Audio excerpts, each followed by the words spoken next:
जय माता दी। नमस्कार दोस्तों, स्वागत है आपका अपने यूट्यूब चैनल पूजा और उपाय में। दोस्तों इस वीडियो में अगहन यानी मार्गशीर्ष मास में गुरुवार व्रत यानी जो महालक्ष्मी माता का व्रत है उसका उद्यापन कैसे करना है, चौकी कैसे हटानी है, क्या चीज़ खुद रखें, क्या दान करें क्या नहीं, पूरी संपूर्ण जानकारी इस वीडियो में आपको देने वाले हैं कि कैसे करना है उद्यापन। क्योंकि कोई भी व्रत जो है वो बिना उद्यापन के पूर्ण नहीं माना जाता है। तो देखिए गुरुवार जो 2024 है इसमें गुरुवार अगहन गुरुवार शुरू हो गए हैं 15 नवंबर से और ये चलेंगे 12 दिसंबर तक। कुल मिला के 4 गुरुवार आपको व्रत मिल रहे हैं। तो जो कोई भी व्रत पूर्ण तभी माना जाता है जब उसका उद्यापन आप कर देते हैं, तब वो व्रत पूर्ण माना जाता है, अन्यथा व्रत पूर्ण नहीं माने जाते हैं। तो अगर आपने अगहन व्रत गुरुवार व्रत शुरू कर दिया है तो आपको उसको उद्यापन भी ज़रूर करना चाहिए। 4 गुरुवार हैं जो उद्यापन होता है वो अंतिम गुरुवार में किया जाता है, यानी जो चौथा गुरुवार व्रत आप रखते हैं उस गुरुवार में आप उद्यापन करेंगे। और ये जो चौकी बिठाते हैं अपने पहले गुरुवार में, ये आपको हर गुरुवार पे बिठानी होती है। हर गुरुवार व्रत में चौकी बिठाइएगा। नारियल आप वही इस्तेमाल कर सकते हैं कलश के लिए, ठीक है। बाकी तो फूल माला वगैरह रहती हैं, फ़ोटो वगैरह वो सब आप प्रसाद वो सब आपको फ्रेश रखना होता है। कलश जो होता है वो वही इस्तेमाल कर सकते हैं नारियल का। तो चौकी लेकिन चारों दिन आपको बिठानी रहेगी, चारों गुरुवार के व्रत में। अब अंत में आ जाता है कि 3 गुरुवार व्रत रखे हैं, चौथे पे आपको उद्यापन करना है। तो कैसे करना है उद्यापन? सबसे पहले तो जिस दिन गुरुवार है तो एक दिन पहले ही आप कुछ सुहागिनों को आप न्योता दे दीजिए।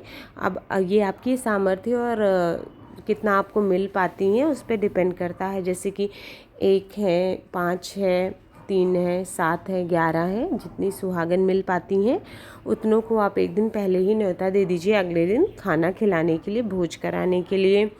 अगर ज़्यादा नहीं मिल पाती है तो सिर्फ 1 सुहागन है तो आप 1 सुहागन को भी भोजन करा सकते हैं। ऐसा कुछ नहीं है कि आपको 11 ही चाहिए या फिर 7 ही चाहिए, ऐसा ज़रूरी नहीं है। जितनी आपको मिल जाए, आपकी सामर्थ्य हो उतना आप न्योत दीजिएगा। एक दिन पहले न्योत देंगे तो ज़्यादा आसानी रहती है। अब उद्यापन सुबह करें या शाम करें तो दोनों टाइम आप कर सकते हैं उद्यापन, जैसा आपके पास समय हो। आपको जो चौथा गुरुवार रहेगा उस दिन आपको व्रत पूर्णता रखना है। सबसे पहले तो माता महालक्ष्मी की पूजा विधिवत करनी होगी, उसके बाद हमको उद्यापन का कार्य करना होता है। तो अगर आप चाहें तो दिन में उद्यापन कर सकते हैं, वो आपके, लेकिन आपको व्रत आगे कंटिन्यू रखना होगा। आप जो पारण है व्रत का वो अगले शुक्रवार के दिन यानी अगले दिन ही करेंगे। व्रत आप जैसे आपने व्रत 3 गुरुवार को रखा है वैसे ही आपको चौथे गुरुवार को अपना व्रत कंटिन्यू रखना है। समय नहीं है या लोग नहीं मिल पा रहे तो आप शाम के समय भी व्रत का उद्यापन कर सकते हैं, क्योंकि व्रत तो आपने कंटिन्यू मतलब रखना ही है पूरा दिन एट द एंड। तो दोनों समय में जो आपको सुटेबल लगे वो आप कर लीजिएगा। अगले दिन आप पूजा पाठ कर लीजिए जैसे 3 गुरुवार में किया हुआ है।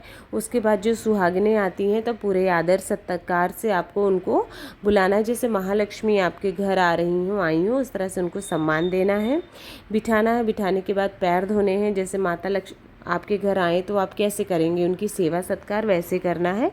पूर्ण सम्मान के साथ पैर धुलाइए और उसके बाद उनको महावर जो होता है रंग वो लगाइएगा पैरों में, आलता जिसे कहते हैं। जैसे हम नवरात्रि पे कन्याओं की सेवा करते हैं वैसे ही। उसके बाद आपको सेवा करने के बाद जो आपने भोग प्रसाद सामग्री वगैरह बनाई हुई होती है, खीर इस दिन ज़रूर बनाना है आपको, क्योंकि वो माता का प्रिय भोग होता है। तो वो आपको प्रसाद में भी चढ़ाना है, खीर माता को भोग में भी लगाना है।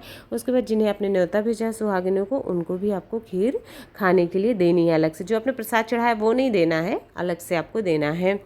और माता लक्ष्मी का ये भी ध्यान रखना है कि आप जो चीज़ें चढ़ाते हैं, जो भोग है, प्रसाद है, सुहाग की चीज़ें हैं, वो आप अलग से चढ़ाइए। वो आप स्वयं इस्तेमाल कर सकती हैं, अपने घर के अपने परिवार के सदस्यों को दे सकती हैं, अपने बेटे बहू मतलब बेटियां इन सबको दे सकते हैं। लेकिन कोशिश करें कि माता महालक्ष्मी, कोई नहीं चाहता है कि माता आपके घर से बाहर जाएं।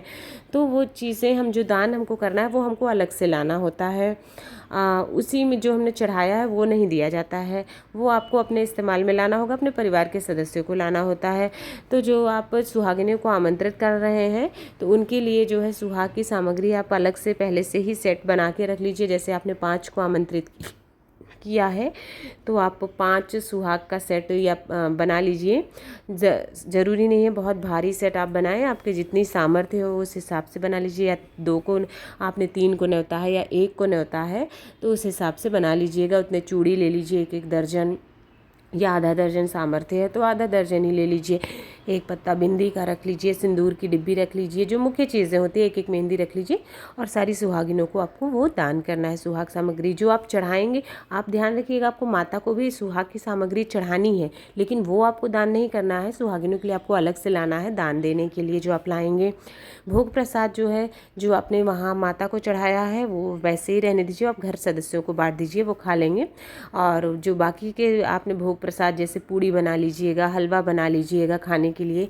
और सब्जी कोशिश करिएगा कि उसमें जो प्याज वगैरह है वो ना पड़े जो आप सुहागिन को खिलाएंगे। खीर, ये सब चीज़ें आप बना सकते हैं। मिठाई हो गई, रबड़ी हो गई, जो है जैसी आपका हो वैसे आप, जैसे वैभव लक्ष्मी का हम उद्यापन करते हैं वैसे ही करना है। और सुहागिनों को खाना खिलाने के बाद पूरे प्रेम पूर्वक से उन्हें सुहाग सामग्री दीजिए और उन्हें दक्षिणा दीजिए।